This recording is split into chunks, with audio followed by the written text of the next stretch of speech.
Hi, this is Gary D. Tonicourt from morethanasnapshot.com. Today I'd like to give you a first look at the Canon 7D Mark II. Since I've had the Canon 7D, I still have it and use it. I feel like I should review some of the features of the new camera and see how it compares to the old one. Um, First of all, if you would like to stay up with news from various camera makers, please visit gccdesigns.com. And you can find a news feed of all the recent Canon news, all of the recent Nikon news, recent reviews from DP Review, and of course information about my online class and my local workshops. So back to the Canon 7D. Let's take a look at some of the pros and cons and things like that.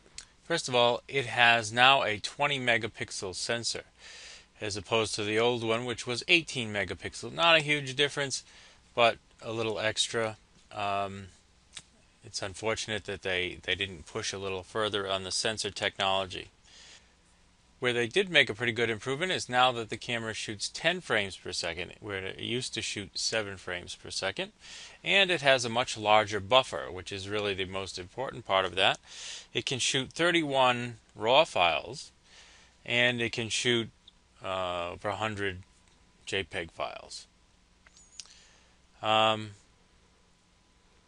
It also has a new quiet shutter.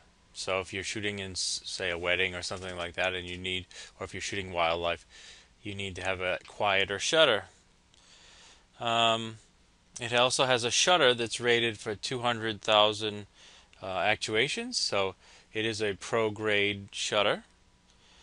The body is also made of magnesium alloy, and it is weather resistant.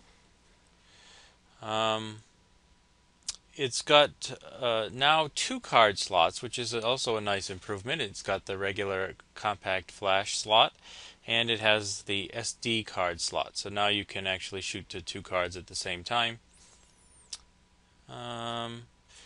It still shoots 1080p video, but now it shoots it up to 60 frames per second if you like to do slow motion video. It has a brand new AF system, and the AF system obviously will allow you to focus better, and it has I'm trying to find the right page,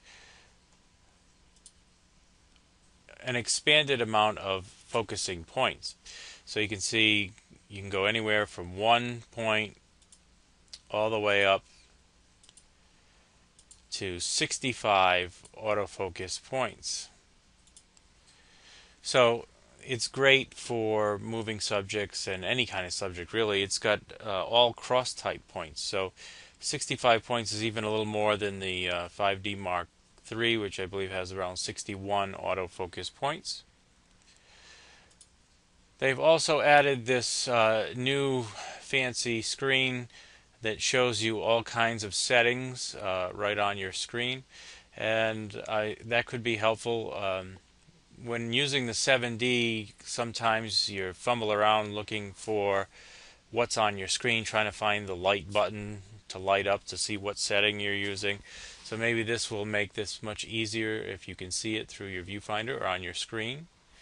They've also added this level up here, which I think is pretty nice to make sure while you're shooting that you're nice and level. What else?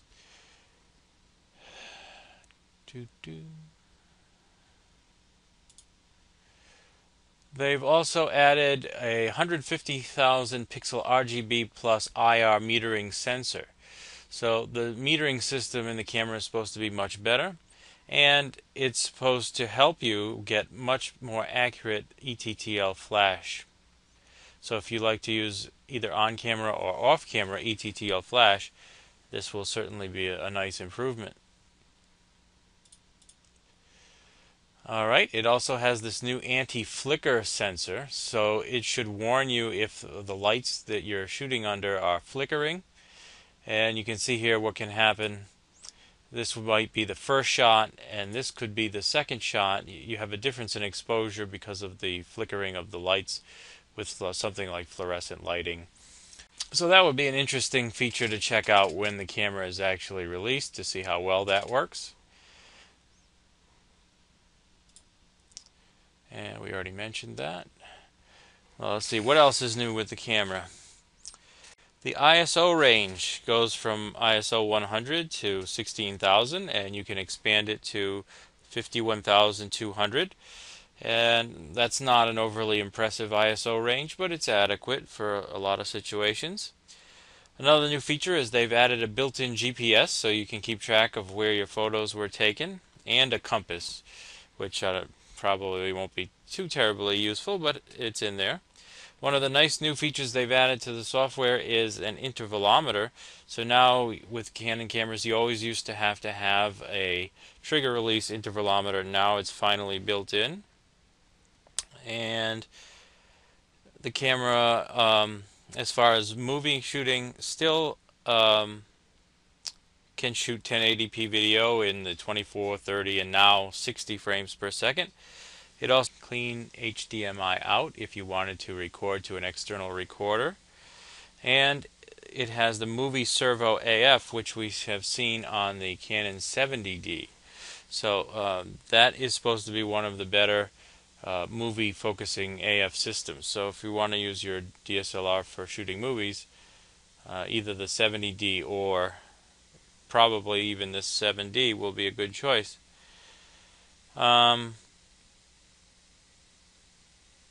It has a USB 3 port, so that should also be helpful for transferring files faster. And sort of on the downside, some things that they didn't include, we have no flip screen, we have no touch screen. We probably aren't going to see a whole heck of a lot of difference in image quality, with the sensor only going from 18 megapixel to 20 megapixel. As far as video goes, it does not shoot 4K, and it does not seem to have built-in Wi-Fi, which lesser cameras like the 70D do have. So those are a little bit disappointing functions also. On the video side, they're still not giving us zebras or focus peaking. So while they've made some improvements, they certainly didn't go out all the way to try to give us as much as they could. But still, it's going to be a great camera, because the 7D was a great camera and still is a great camera. And who was this camera for? Well, it's obvious. This is going to be a sports and wildlife camera. It shoots so fast, and it has such a great autofocus system. It's going to be at the top of the sports shooter cameras. It's going to be tough to beat. But for other kinds of shooting, this I'm sure would be an okay camera, but probably not the best. There might be other better choices out there for you. If you're thinking of just a general all-around camera, that 70D is excellent. And if you're thinking of something that's more specialized for landscapes or for sports, you might want to look more towards the 6D or the 5D Mark III. So all in all, it's an interesting new camera from Canon, and I'm sure it will do very well. And I hope this review helps you decide if you would be interested in buying it. Before I saw the specs, I was kind of interested in upgrading to the 7D Mark II, and now I'm sort of undecided. I don't shoot tons of wildlife or sports, so probably keeping the regular 7D will be good enough. But like I said, if that's the kind of photography you like to do, this is probably a pretty good upgrade. So again, this has been Gary D. Tonicourt from morethanasnapshot.com. I hope this helps, and keep practicing your shooting.